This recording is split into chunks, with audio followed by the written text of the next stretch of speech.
Falta. Déjenme compartirles esto.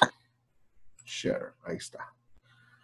Compartir, seguir la segunda parte. Hoy vamos a hablar en el Nuevo Testamento acerca de la cercanía o nuestra relación. En este caso vamos a hablar de nuestra relación con Jesús. Yo quisiera arrancar diciendo de que en la vida terrenal de Jesús siempre tuvo diferentes tipos de relaciones, y es lo que vamos a ver hoy de manera devocional, obviamente, ¿verdad? Porque no es una enseñanza, pero creo que nos puede dejar alguna ministración a nuestros corazones. En primer lugar, yo quisiera arrancar hablando de las multitudes. Dice Lucas 4:42, yo trato de ponerle los versículos para que de alguna manera tengamos fluido el... Dice Lucas 4:42, dice, cuando se hizo de día, Jesús salió y se fue a un lugar solitario. Las multitudes lo buscaban y llegaron donde él estaba y procuraban detener a Jesús para que no se separara de ellos. Ahora, la Biblia en los evangelios relata de que había multitudes de que seguían a Jesús. Por ejemplo, fue la multitud la que los quiso hacer rey de los peces y los panes. Y yo creo que esta es la relación más básica que podemos tener nosotros con Jesús. A nivel de multitud, creo que estoy pensando en voz alta, espero no ofender a nadie, pero creo que de este tipo de relaciones es lo que se ha llenado de la iglesia. Las multitudes llegan y de la misma forma que llegan a buscar un beneficio, porque por ejemplo, ellos estaban ahí y se procuraban detener a Jesús para que no se separara de ellos. Ahora, ¿qué es lo que ellos buscaban? Buscaban un beneficio, los enfermos ser sanados, los endemoniados ser liberados, ¿cómo que se llama? Los que buscaban comida también, ¿verdad? Porque acuérdense que hubo dos momentos en el que él alimentó multitudes, ¿verdad? Entonces, mire lo que dice ahora, déjenme ver, mire lo que dice ahora Juan 6:26, dice, Jesús le respondió y le dijo, en verdad os digo, me buscáis no porque habéis visto señales, sino porque hayáis visto señales. Mi esposa me tiene que corregir. Hayáis visto señales, sino porque habéis comido de los panes y os habéis saciados. Esta versión dice saciados. Hay una versión que dice os di de hartar. Y suena un poco pesado, ¿verdad? Escuchar que Jesús le dijo a la multitud que yo les di de hartar, pero en realidad eso es lo que les estaba diciendo, los estaba regañando a las multitudes. Dicen, ustedes no me habéis buscado a mí porque habéis visto señales, es decir, no porque ellos vieran. Acuérdense que esto se desarrolla en Israel y los israelitas eran muy estudiosos del Antiguo Testamento.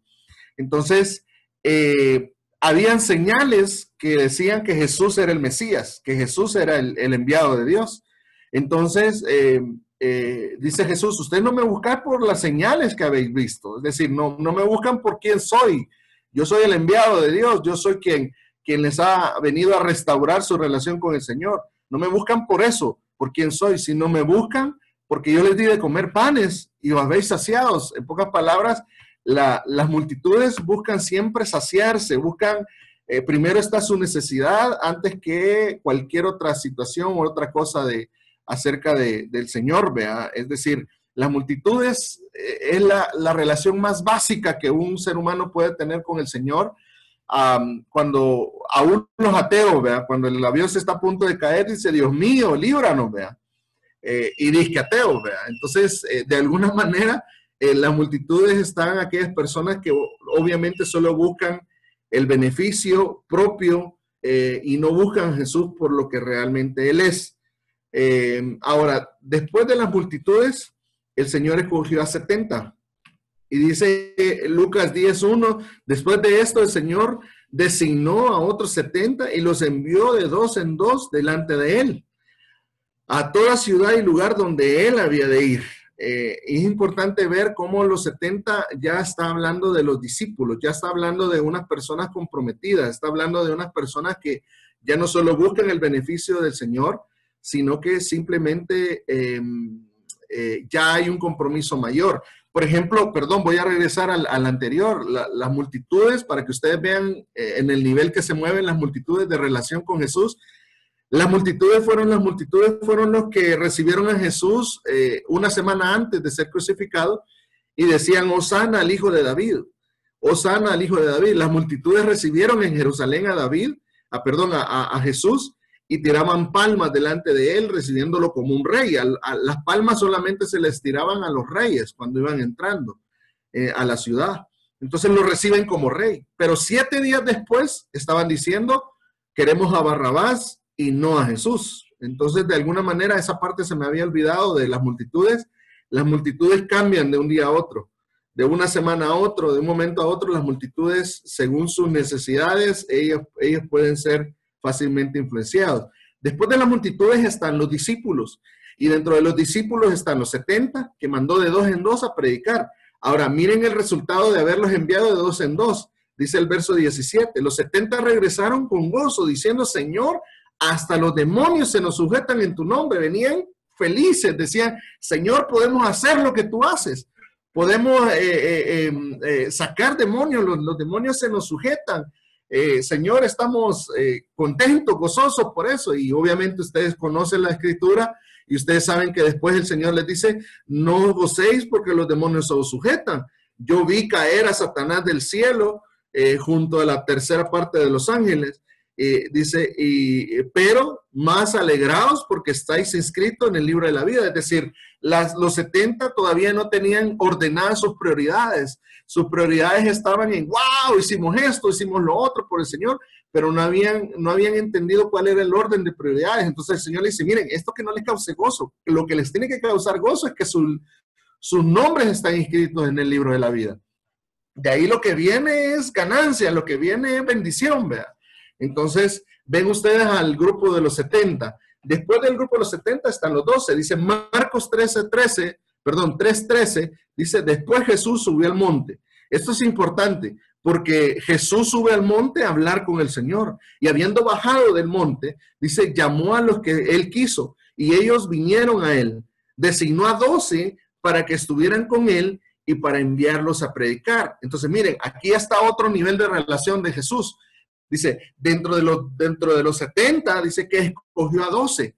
Y dentro de esos 12 los escogió para que estuvieran con él. La prioridad en este grupo no era mandarlos a predicar, no era convertirlos en siervos, sino era que estuvieran con él. O sea, que él fuera, miren, estos 3 años y medio por delante de estos 12 discípulos, ellos pasaron noche y día con Jesús. Dormían juntos, compartían juntos, comían juntos, y yo siempre hago esta referencia de alguna forma un poco chistosa, ¿verdad? Yo digo, ¿ustedes creen que entre los 12 ellos no sabían quién era el que roncaba más? ¿O quién era el más enojado? ¿O quién era el más delicado, ¿verdad? El que le gustaba hacer bromas pero no le gustaba que le hicieran bromas, etcétera? Lo que en todo grupo hay, ¿verdad? Entonces, de alguna manera, el convivir diariamente, el Jesús lo provocó. Fue Jesús quien provocó que estos 12 estuvieran con él, se relacionaran con él. Fue a estos 12 a los que les explicó las parábolas.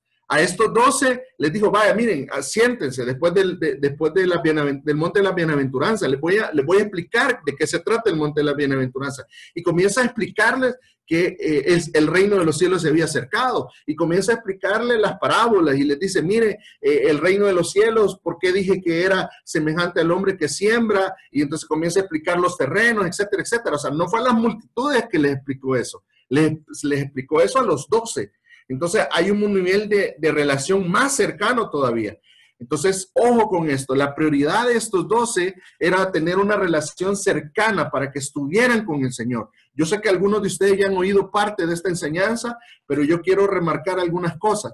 Después de los 12, dentro de los 12, también habían 3 Y dice Marcos 14:32, y llegaron, dice, a un lugar que se llama Getsemaní, y dijo a sus discípulos, sentados aquí, ojo, les dijo a los 12, sentados aquí hasta que yo haya orado.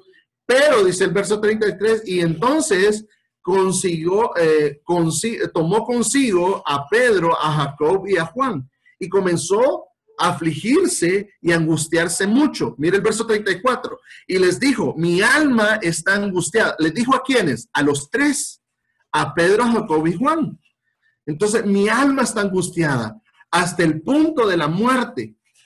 Quedaos aquí y velad. Y dice que fue 3 veces y las 3 veces que regresó los encontró como dormidos.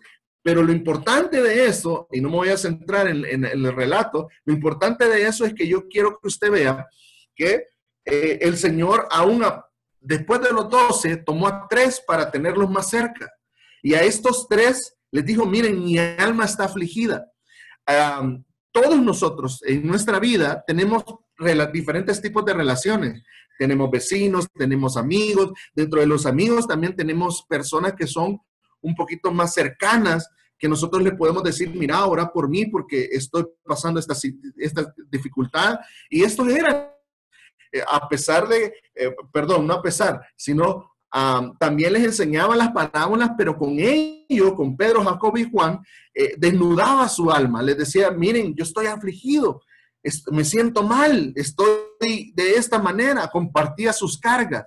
Entonces, de alguna manera, estos 3 eran más cercanos todavía, porque no solamente conocían al Jesús que sanaba, no solamente conocía al Jesús que se predicaba, no solamente conocía al Jesús que enseñaba las parábolas y les enseñaba la palabra más profundamente, sino que conocían a ese Jesús que era humano, que se afligía, que tenía temor en su corazón y que en un momento determinado, obviamente él abre su corazón y dice, mi alma está abatida, mi alma está afligida, ¿verdad?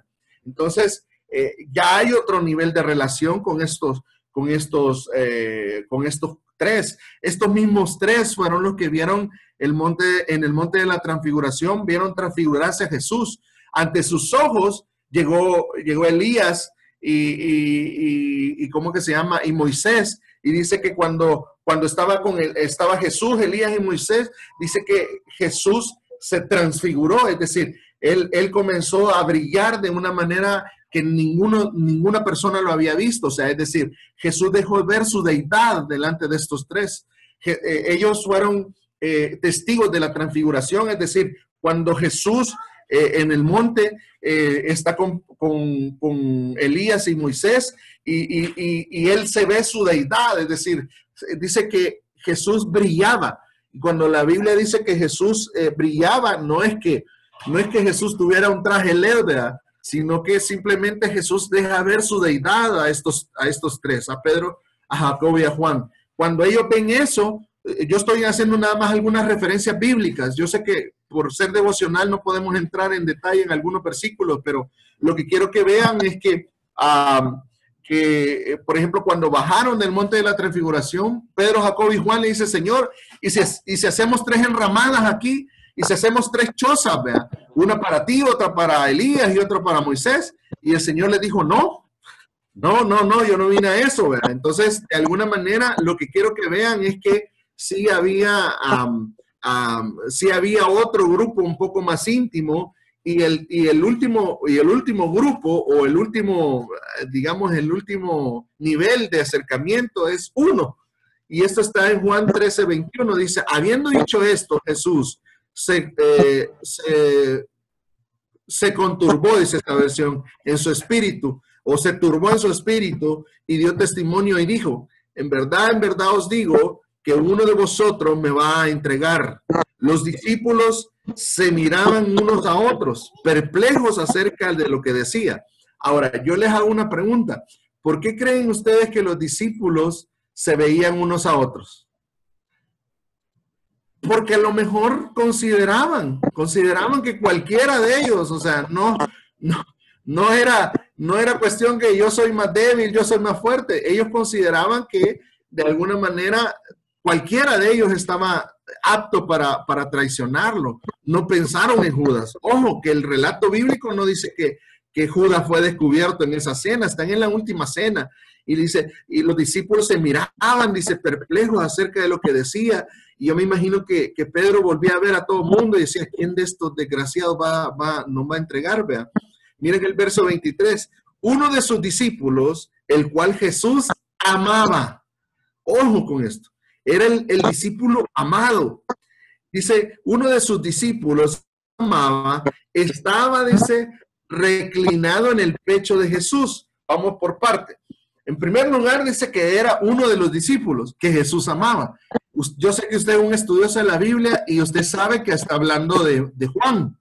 Juan, uno de los apóstoles, era el más joven de todos los apóstoles, por cierto. Era el más joven y sin embargo, Juan era el más cercano. ¿Por qué decimos que era cercano? Número uno, por lo que dice el verso 23. El verso 23 dice de que definitivamente, me fui más adelante, un segundo. El verso 23 dice que era uno de los discípulos el cual Jesús amaba. Ahora, la palabra ahí de amor, que significa que era un discípulo amado, era un discípulo que el Señor estimaba en gran manera. Y mire lo que dice después, estaba reclinado en el pecho de Jesús. Yo no sé si usted, pero yo puedo decir que muy pocos amigos míos se pueden reclinar en mi pecho. Yo no sé si usted, vea, yo nada más le estoy comentando, muy pocos amigos míos se pueden reclinar en mi pecho. Yo de varón, vea, porque obviamente ya la situación de las hermanas es diferente. Entonces, quiero que vaya viendo esos detalles, por qué era el discípulo amado. Miren el verso 24. Dice el verso 24. A este, pues, hace señas Simón Pedro. Miren, Simón le comienza a hacer señas para que preguntara de quién lo decía, para que pregunte de quién lo decía. Es decir, Pedro comenzó a ver a Juan y le comenzó a hacer señas y le dijo, hey, pregúntale. A vos que estás tan cercano, vos que estás reclinado en el pecho del Señor, preguntale a vos si te va a decir quién es. Entonces, él, o sea, el discípulo amado, recostándose así sobre el pecho de Jesús, le dijo, Señor, ¿quién es? O sea, se lo dijo suave, como para que los demás no escucharan. Y mire, Jesús le dice, Jesús respondió, es aquel para quien yo mojare y le diere el bocado, y mojando el bocado, lo da a Judas, hijo de Simón Iscariote. Entonces, nadie de los discípulos supo quién era el traidor, solo Juan. Solo Juan. Porque después no dice el relato bíblico que Juan le contó a Pedro. Yo me imagino que Juan no le había contado a Pedro porque le hubiera volado la cabeza a Judas, a Pedro, con el que andaba ahí. Entonces, no sé, es mi sospecha, porque el relato bíblico no dice que Juan le hubiera dicho a Pedro, sino dice que Pedro le dice a Juan por señas que le preguntara. Y él le pregunta y el Señor le contesta. Entonces, ojo con esto. Este es un nivel mayor de relación. Juan llega a un nivel de relación tan íntimo donde aún le revelan quién es el que va a entregar a Jesús. Ahora, esto no se lo dice a todos les dijo, a los 12 les dijo, miren, uno de ustedes me va a entregar. Pero a Juan, solo a Juan, al discípulo amado, lo deja recostarse en su pecho y le dice quién lo va a entregar. Ahora, al recostarnos en el pecho de alguien, ¿qué es lo primero que nosotros escuchamos en el pecho de alguien? El corazón. Juan pudo escuchar el corazón de Jesús. Mientras más cerca estamos, más nosotros conocemos a la persona con la que nos estamos acercando. En este caso es Jesús. Estamos hablando ¿se recuerdan de qué venimos hablando desde el domingo pasado? Venimos hablando de nuestra relación, la cercanía de nuestra relación con el Señor. Ahora, miren este otro versículo que me interesa que ustedes vean. Juan 19:25. Dice, por eso los soldados hicieron esto. Aquí ya estamos hablando de la crucifixión. Y junto a la cruz de Jesús estaba. Miren quiénes estaban frente a la cruz. Su madre, la hermana, la hermana de su madre, María, van 3 mujeres, mujer de Cleofas y María Magdalena, 4 mujeres. 4 mujeres estaban al pie de la cruz. Yo les voy a decir algo y se lo voy a decir de corazón. No menospreciemos el ministerio de la mujer. Dios ha hecho, Jesús, a diferencia de sus contemporáneos, de menospreciar a las mujeres, Jesús vino a restaurar el papel de la mujer dentro del ministerio. Entonces, ojo, habían 4 mujeres. Ahora, quiero poner el contexto, porque cualquiera podría decir, pues sí, porque las mujeres son medio meques, ¿verdad? Y ahí estaban y ni modo, ¿verdad? No, perdónenme. En ese momento estaban un día, lo habían apresado a Jesús y todos sus discípulos habían huido. Obviamente se estaba cumpliendo una palabra dicha por el profeta, donde decía, heriré al pastor y huirán las ovejas. Entonces, obviamente, se estaba cumpliendo una profecía, pero lo que yo quiero que vea es que los demás discípulos habían huido. O sea, habían agarrado a Jesús, lo habían metido preso. Pedro había estado ahí cerca en la noche, y se recuerdan esa noche anterior, Pedro le dice, no te voy a negar. Y en esa noche un siervo se acerca y le dice, ¿tú estabas con ellos? Y Pedro maldice y dice que no, 3 veces. Y después canta el gallo y Pedro se siente frustrado por no poder seguir a Jesús de cerca. Días después, porque ahí en medio de eso hay un juzgamiento de parte de Herodes, y después crucifican a Jesús. Ya en el momento de la crucifixión, 4 mujeres, miren el verso 26, y cuando Jesús vio a su madre, es importante estos versículos, y al discípulo a quien él amaba, que estaba ahí, o sea, el único hombre, el único de todos los discípulos de los 12 que estaba cerca de la cruz cuando Jesús estaba agonizando era Juan. Eso nos habla a nosotros del compromiso que tenía Juan, del amor que Juan tenía para con el Señor. O sea, Juan estaba dispuesto aún a morir, porque si ahí alguien lo identificaba y decía, miren, este andaba con ellos, ¿ve? Este que está con estas 4 mujeres, este es uno de los discípulos. Lo podían crucificar, podía perder su vida, pero sin embargo, Juan estaba ahí al pie de la cruz.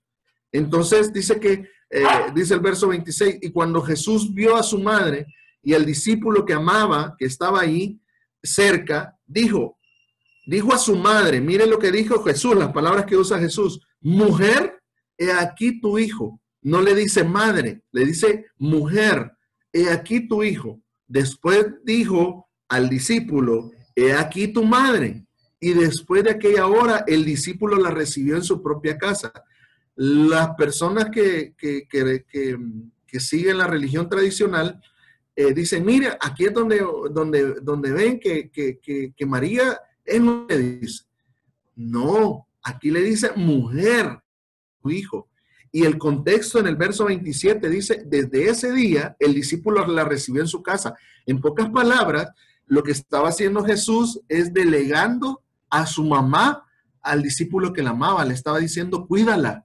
Y por eso dice el verso 27, desde aquella hora el discípulo la recibió en su casa, es decir, comenzó a cuidarla.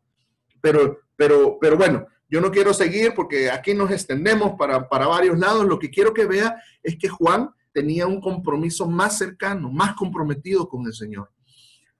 Recuerden que Juan es conocido como el apóstol del amor porque sus 3 epístolas, usted va a ver cómo habla míos, hijitos míos, etcétera, etcétera. De alguna forma usa adjetivos muy cariñosos y de mucho amor. Juan, que junto a Jacob fue considerado los hijos del trueno. Así les pusieron, los hijos del trueno, porque junto a Jacob, recién comenzado el ministerio de Jesús, dice que entraron a una aldea y que en la aldea no quisieron recibir a Jesús. Entonces no lo quisieron recibir, y entonces cuando salieron de la aldea que los habían menospreciado, Juan y Jacob le dicen, Señor, ¿quieres que hagamos descender fuego del cielo? ¿Quieres que hagamos las señales que hizo Elías? Y entonces el Señor les contesta y les dice, ustedes no saben de qué espíritu son. Entonces ellos se habían ganado a pulso los hijos del trueno. Pero después de 3 años y medio de estar cerca de Jesús, nosotros vemos a un Juan transformado, a un Juan que habla de amor, a un Juan que está dispuesto a morir estando cerca de la crucifixión de Jesús, a un Juan que el Señor le revela el Apocalipsis. No se lo reveló a Pedro, no se lo reveló aún, no se lo reveló a Pablo, se lo reveló a Juan. ¿Por qué? Porque Juan conocía de cerca el corazón de Jesús. Entonces, yo no los quiero aburrir con este punto, pero yo resumiría esto de la relación de Jesús en estos pequeños círculos. Creo que si ustedes entienden esta parte de los círculos, captan lo que yo quiero dejar en sus corazones. En primer lugar está Jesús, y la relación más lejana son las multitudes, los que conocían a Jesús. Lo conocían, lo veían de lejos, le pedían milagros, le pedían favores. Perdón, estaba tomando agua. Le pedía favores, le decían, Jesús, sana a mi hija, Jesús esto, Jesús lo otro. De ahí estaban los 70, un círculo más cercano, que eran los siervos, eran los que decían, conocemos a Jesús, servimos a Jesús, amamos a Jesús, pero obviamente era una relación aún muy lejana. De ahí estaban los 12, que a los 12 fue el que el Señor les dijo, ya no os llamaré más siervos, sino os llamaré amigos, porque los siervos no saben lo que la persona quiere hacer. Sin embargo, los llamaré amigos porque ustedes sí saben lo que yo quiero hacer. Es decir, les había entregado, Jesús les había dicho todo lo que Él quería hacer en esta tierra. Y después están los 3, que era Pedro, Jacobo y Juan. Y de último estaba Juan, el único, el más cercano, el que se recostaba en el pecho de Jesús, el que veía los latidos del corazón de Jesús, el que estuvo a los pies de la cruz, el que le revelaron el Apocalipsis, el más cercano. Ahora, quiero que consideren lo siguiente. Miren estos versículos. Les voy a enseñar 3 versículos. Con esto cierro. Esta es mi conclusión. Hechos 10:34 en la Reina Valera dice, entonces Pedro, abriendo su boca, dijo, en verdad comprendo que Dios no hace excepción de personas. Es decir, Pedro estaba viendo que el Espíritu Santo se estaba derramando sobre los gentiles. Entonces, ante el derramamiento del Espíritu Santo sobre los gentiles, dijo, el Señor no tiene acepción de personas, no importa si es griego, es hebreo, el Señor no hace excepción de personas. Romanos capítulo 2, verso 11 dice, porque no hay excepción de personas para con Dios. Están hablando que no hay griego, no hay gentil, no hay mujer, no hay judío, no hay libre, no hay esclavo. Es decir, tampoco a nivel social el Señor hace discriminación. Y Gálatas capítulo 2, verso 6 dice Pablo, pero los que tenían reputación de ser algo, es decir, los discípulos, los que habían estado con Jesús en otro tiempo, dice, los que hayan sido en otro tiempo, nada me importa. Dios no hace excepción de personas. A mí, Pablo, pues la reputación nada nuevo me comunicaron, nada nuevo me enseñaron. Entonces, en pocas palabras, Pablo decía, Dios no hace excepción de personas en el ministerio. Aquí no importa si Pedro es grande, si Pablo es grande, si esto, si lo otro. Ahora, ¿por qué tomé estos 3 versículos para cerrar? Porque yo quiero que vean que en 3 ocasiones el Señor dice, no hay acepción de personas. Y entonces usted dice, bueno, y entonces, y esto que nos acabas de enseñar de los círculos, entonces, ¿qué es? Vea, no, Dios no hace excepción de personas. Lo que ustedes pueden ver en los círculos acerca de Jesús son gente que se dispusieron a acercarse a ellos, a entregarse a ellos. O sea, si estas multitudes se hubieran dispuesto y hubieran querido llegar a ser uno como Juan, lo hubieran logrado. O sea, Jesús no pone barrera para que nosotros nos acerquemos. Jesús no está diciendo, miren, vos sos de los 12, vos sos de los 3, vos sos del 1, solo vos te vas a recostar en mi pecho. No, todos tenemos acceso a ser ese Juan que se recostaba en el pecho del Señor. El Señor no hace excepción de personas. Lo que yo les quiero decir, al igual que el domingo pasado, que la distancia que nosotros queramos desarrollar, la relación que nosotros queramos desarrollar con Jesús, la vamos a poner nosotros. Dios no hace excepción de personas. Somos nosotros los que vamos a poner la distancia. Nosotros somos los que vamos a decir hasta qué nivel queremos que Dios llegue con nosotros. Si nosotros estamos de alguna manera, ¿cómo decirles? Si nosotros estamos de alguna manera un poco recelosos, no, pero es que yo no quiero que Jesús vea esto de parte mía. Mejor esto me lo guardo para mí. Perdónenme, pero no se trata de eso. Se trata de que nosotros podamos estar cerca de Jesús y las multitudes se quedaron a nivel de multitudes porque ellas quisieron. Las multitudes estuvieron ahí y hasta que el Señor les dijo, ¿saben qué? Les conviene, ¿cómo fue que les dijo? Es necesario que coman de mi carne, que viven de mi sangre, para entrar al reino de los cielos. Y la gente dijo canibalismo. La multitud dijo canibalismo. Quiere que nos lo comamos a él. Y no era eso. Jesús estaba hablando de su cuerpo místico, estaba hablando de la Santa Cena, estaba hablando de una profundidad que hoy conocemos. En ese momento las multitudes no lo discernieron. ¿Cuál es la relación que nosotros queremos tener con el Señor? ¿Queremos llegar a recostarnos en el pecho del Señor? Nos va a costar. ¿O queremos mantenernos a nivel de multitudes en las iglesias? Las iglesias están llenas de multitudes, no llenas de discípulos siquiera. De ahí están los discípulos y dentro de los discípulos hay un acercamiento más, pero no fue Jesús haciendo la excepción de personas, sino fueron las personas diciendo Jesús. Eso es como el pueblo de Israel. ¿Se recuerdan el domingo pasado que veíamos que le dijeron a Moisés, Moisés, no vaya a ser que nosotros muramos? ¿Sabes qué? Tú subí al monte. Ahí se ve horrible como oyen los truenos. Tú subí al monte. Allá si morís vos en el monte es cosa tuya. Y tú traernos lo que Dios quiere hablar con nosotros. Entonces, el compromiso de acercarnos al Señor nos va a demandar todo, hasta la vida. ¿Se recuerdan aquel versículo donde dice, el que quiera ser mi discípulo, tome su cruz y sígame? ¿Y para qué sirve la cruz? Para morir.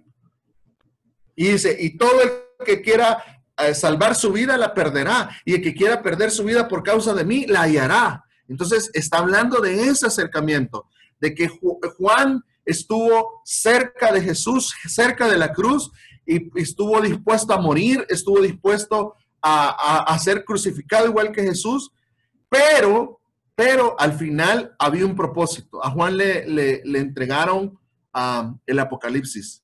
Nosotros queremos la revelación del Apocalipsis, pero tenemos una relación a nivel de multitudes. No podemos. Necesitamos ir diciéndole, Señor, me siento así, me siento así, me siento desanimado, me siento por este lado, me siento de esta forma, y de esa forma nosotros ir avanzando. Amén. Así que, amados, como esto no es un estudio, quisieras nada más, yo sé que te tenés que retirar, Abraham, pero un minutito nada más. Sí, me había retirado ya, pero aproveché de volver. Tienen problemas en el otro lado, así que por eso vine. Ok. Tal vez si nos acompañas en una melodía, y yo quisiera, hoy como no es estudio, es devocional, yo quisiera orar y que cada uno de nosotros meditáramos en cuál es la relación que tenemos con el Señor, y qué relación queremos tener. Si a multitudes, nosotros lo vamos a determinar. Si a nivel de 12, nosotros lo vamos a determinar. O si a nivel íntimo. Si yo toco y tú hablas, se pierden las dos cosas, lamentablemente. Tal vez si puedes poner una melodía tú desde ahí. ¿O sabes qué? Toca, Abraham. Y oremos. Oremos, Padre, en el nombre de Jesús. Gracias, Señor, por el tiempo que hoy hemos tenido con cada uno de mis hermanos. Gracias, Señor, porque yo sé que has hablado a sus corazones. Señor, definitivamente tú estás queriendo desarrollar una relación más cercana con cada uno de nosotros. Señor, yo quiero cerrar este tiempo pidiéndote por cada uno de mis hermanos y en lo personal, Señor, por mí, para que logremos, Señor, desarrollar una relación más cercana. Todos queremos, Señor, que nos reveles el Apocalipsis. Todos queremos, Señor, revelación, y queremos ver la gloria tuya, Señor, ver lo que viene por delante. Pero muy pocos de nosotros estamos dispuestos, Señor, a entrar en un trato como lo entró Juan. Señor, ayúdanos. Permite, Señor, que cada uno de nosotros crezcamos en esa relación. En una relación cada vez más cercana, Señor. Señor, tú no haces excepción de personas. Tú llamaste también a aquella familia, los llamaste amigos, a Marta, María, Señor, a su hermano Lázaro.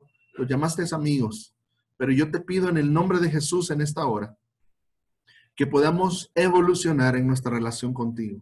Señor, queremos ser discípulos y no cualquier discípulo. Queremos ser discípulos amados, Señor. Esto trae más demanda, Señor. Esto requiere mayor compromiso de cada uno de nosotros.